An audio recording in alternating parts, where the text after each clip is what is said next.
자, 오늘은 저희가 좀 특별한 시간을 마련했는데요. 최근 들어서 워낙 그 급등락을 좀 계속 이어가고 있는 암호화폐 시장.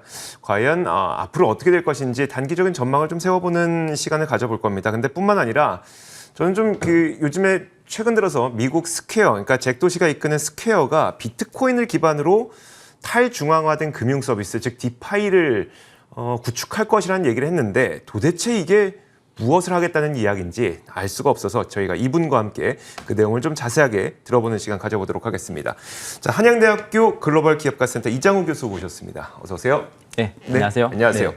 자, 일단 우리가 스퀘어라고 하면 이제 미국 주식 투자하시는 분들 가운데 모르시는 분은 없을 거예요. 뭐 전자 결제를 할 뿐만 아니라 스퀘어를 통해서 뭐 비트코인을 비롯한 암호화폐도 뭐 사고 팔고 할 수도 있고 네. 투자도 할 수도 있고 굉장히 뭐 유명한 그 플랫폼이긴 한데 일단 그 스퀘어가 최근에 비트코인을 기반으로 하는 탈중앙화된 금융 서비스 디파이를 구축하겠다라는 발표를 했어요.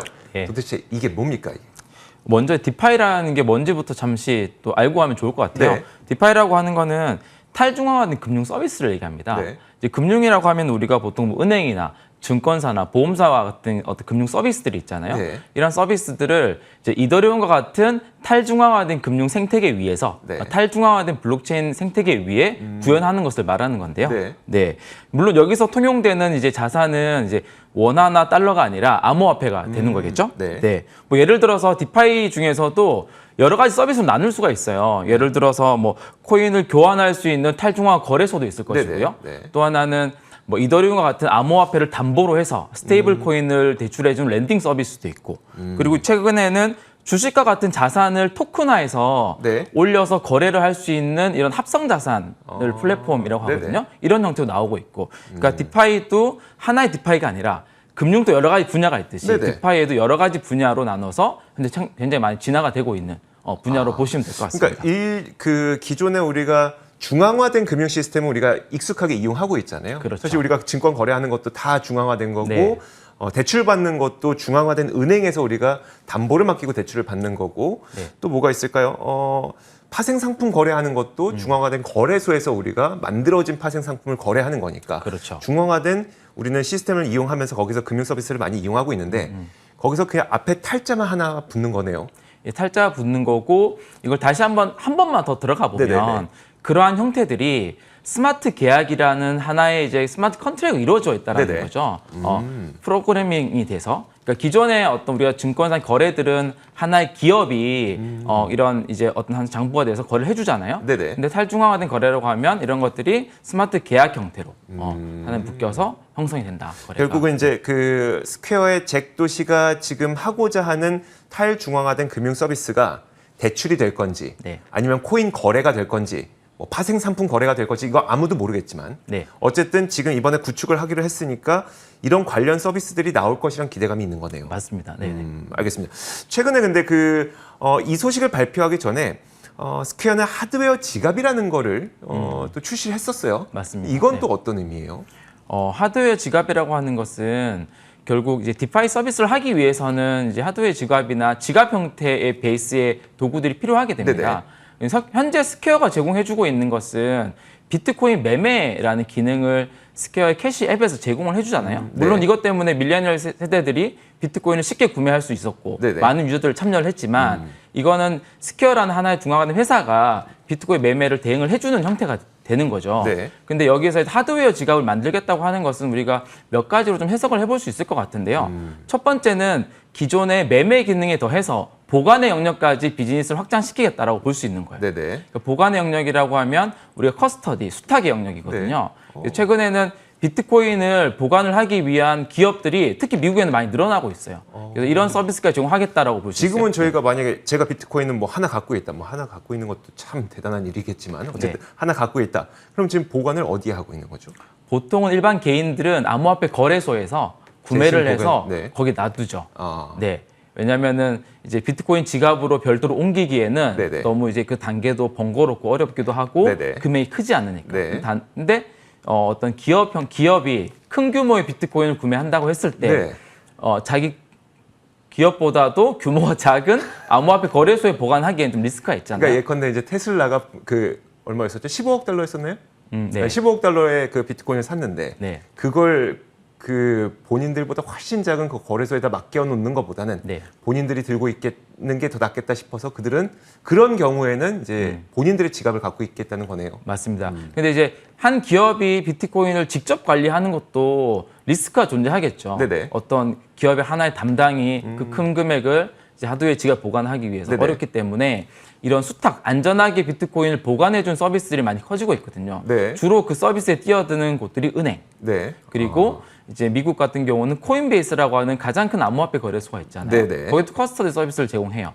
이런 이제 좀 규모가 큰 은행이나 신뢰를 줄 수 있는 기관들이 수탁 서비스를 같이 진행을 하게 됩니다. 그러니까 지금까지는 이거네요.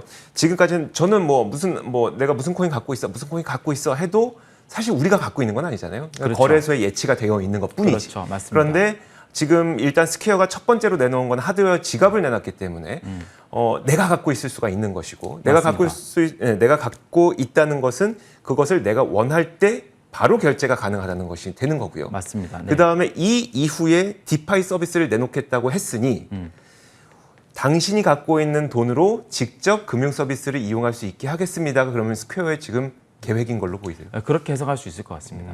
그 이제 스퀘어의 잭도 씨 같은 경우가 이런 얘기를 했죠.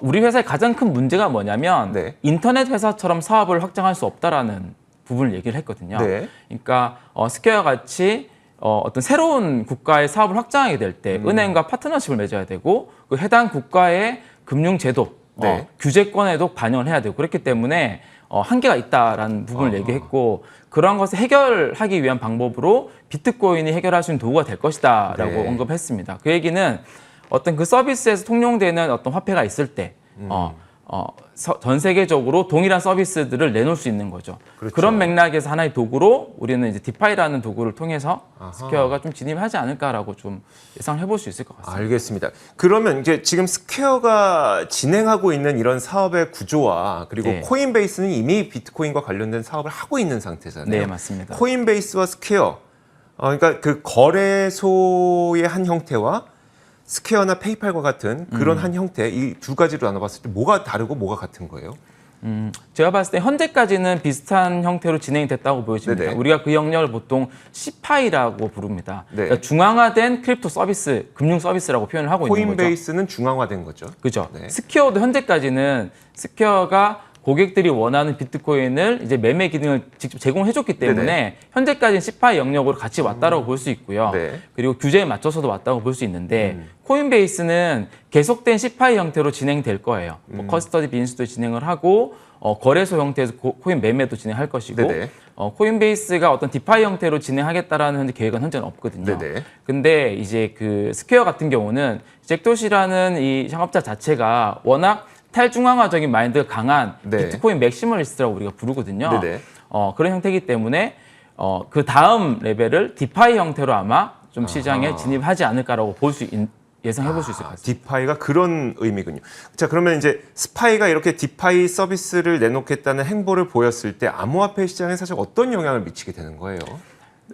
저는 이렇게 좀 해석해 볼 수 있을 것 같은데요. 그러니까 우리가 현재 이제 크립토 서비스들, 네네. 파이낸스 서비스들이 굉장히 많은 규제를 받고 있어요. 암호화폐 네. 거래소들도. 네. 그래서 코인베이스처럼 애초에 그 관련 라이센스를 받고 진입한 암호화폐 거래소도 있고 바이낸스처럼 현재 글로벌 최대 거래소인데 네. 역외에서 그런 라이센스 없이 시장을 키워왔던 거래소도 있어요. 네. 근데 이미 바이낸스가 지금에 와서 각국의 규제를 맞춘 거 너무 힘든 상황이 돼버린 거예요. 그렇죠. 그럼 디파이 쪽으로 다시 옮겨와서 본다면 디파이 같은 경우도 현재 규제의 칼날이 디파이 쪽으로 옮겨가고 있거든요. 네. 이미 많은 서비스들이 규제의 약간 밖에서 디파이 서비스를 만들어 가고 있는 상태인데 네네. 스퀘어가 이미 라이센스를 받고 하는 기업이 디파이 쪽으로 진출한다는 얘기는 여기서 어떤 의미 있는 성과들을 냈을 때 하나의 뭔가 좀 제도권에 맞는 규제에 맞는 디파이 서비스라는 가이드라인이 좀 만들어질 수 있지 않을까라고 좀 예상해 볼 수 있을 것 같습니다. 지금 바이낸스는 굉장히 힘든 상황인 것에 비해서 이미 코인베이스는 그런 상황은 아니잖아요. 그렇죠. 이미 규제권 안에 들어왔으니까. 네. 스퀘어도 마찬가지라는 얘기네요. 디파이 쪽의 서비스를 제도권 안에서 구축해낼 수 있는 가장 먼저 달려가는 그렇죠. 선두주자가 될 수 있는 거네요. 네네네. 알겠습니다. 그런 면에서 현재 이 암호화폐 생태계에서 디파이 서비스를 굉장히 많이 출시를 하고 있는데 아마 굉장히 좋은 가이드라인이 될 수도 있을 것이다라고 좀 볼 수 있습니다. 알겠습니다. 저는 도대체 스퀘어가 지금 무슨 생각을 하면서 무슨 비전을 갖고 지금 이런 일을 진행하고 있는지 몰랐는데 이제 조금씩 좀 감이 오게 되는 것 같아요. 자, 스퀘어에 대한 이야기가 너무 길어지면 좀 그러니까 이제 국내의 이야기를 한번 해볼게요. 일단 그 아마존이 뭐 비트코인 결제를 받는다는 소문이 있어서 갑자기 네. 또 반등을 했다가 아니라고 부인을 하면서 다시 내려가고 지금 좀 뭐라고 할까요? 약간 뉴스에 많이 흔들리는 상태거든요. 거기다가 이제 우리나라에서는 특금법까지 이제 시행을 앞두고 있다 보니까 국내 암호화폐 시장은 더 안 좋은 상태고 맞아요. 현재 국내 암호화폐 시장 좀 어떻게 보세요? 국내 암호화폐 시장을 한 단어로 표현한다면 불확실성일 네. 것 같습니다. 그러니까 특금법이 이제 3월 달에 시행되고 나서 이제 가상 자산 사업자에 네. 대한 신고를 9월까지 6개월 유예를 해줬거든요. 네네. 그게 9월 25일이에요. 네. 자, 그러면 9월 25일 이후로 어떤 거래소가 살아남을지 그리고 그 사이에 국내 어떤 암호화폐 프로젝트들이 거래소에서 살아남을지 네. 이런 것들이 되게 불확실해진 상황이에요. 네, 그렇다 보니까 투자자들도 당연히 위축돼 있고요. 네.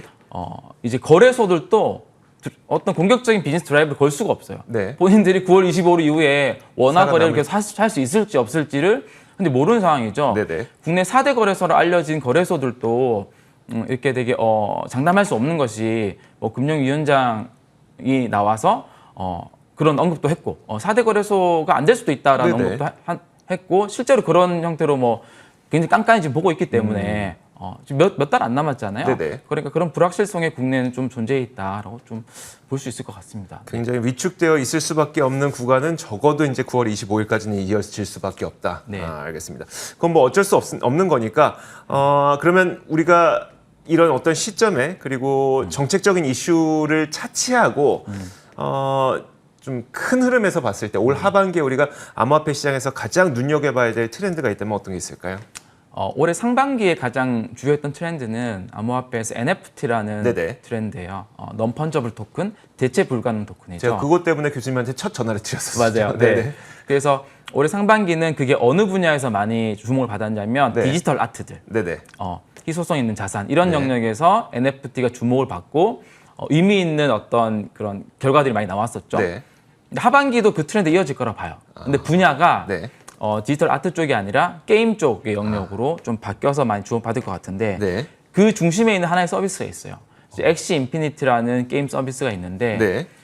주당 일주일에 그 프로토콜에서 얼마만큼의 매출이 나오는지 아십니까? 아니요. 600억 원이 넘는 매출이 나오고 있어요. 일주일에요? 네. 그러니까 그 엑시 인피니티라는 게임은 그 안에 있는 모든 아이템들이 NFT로 다 구현이 되어 있는 거예요. 네네. 네. 그래서 현재 이제 코로나 뭐 지금 동남아 쪽에서 굉장히 많은 인기를 가지고 있고 네. 뭐 코로나 때문에 일자리를 잃은 그런 사람들이 이제 이 인피니티 게임들을 통해서 얻는 수익이 네. 기존의 수익보다 더 크다. 그런 사람 많이 나올 정도로 네. 그렇고 근데 이 생태계가 되게 정교하게 지금 만들어져서 굉장히 커지고 있거든요. 네네. 그 게임 아이템 NFT로 나오고 NFT를 거래할 수 있는 거래소가 그 안에 담겨져 있고 이거는 네트워크는 무슨 네트워크 쓰는 거예요? 이더리움 네트워크. 네. 이더리움 네트워크 속에 있고. 그래서 전체 지금 탈중앙화된 디앱의 네. 매출의 70% 이상을 이 엑시 인피니티 하나가 지금 다 나오고 있습니다. 그러니까 엄청난 지금 파괴력을 내고 있는 거고 이것이 뭐냐면 결국 우리가 게임, 네. 가상현실의 공간에서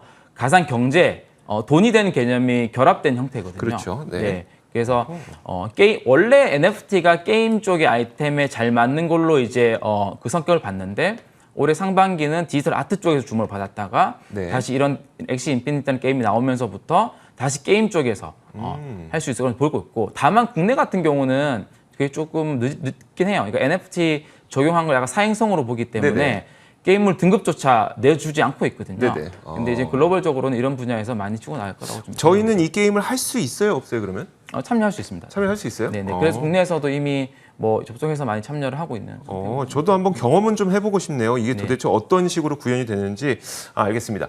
그 올 초까지만 하더라도 이 메타버스가 워낙 광풍이 불었었죠. 그리고 그 메타버스는 대체로 음악과 전시 이쪽에 좀 치중이 되다 보니까 그래서 아트 쪽에서 NFT가 많이 거래가 됐다면 이 올 하반기에는 게임 쪽에서의 NFT가 좀 트렌드가 각광을 받을 것이다 라는 전망까지 내주셨습니다. 전 사실 그 트위터의 잭 도시 스퀘어가 어떤 일을 지금 하고 있는 것인지 굉장히 좀 인상 깊게 들었고요.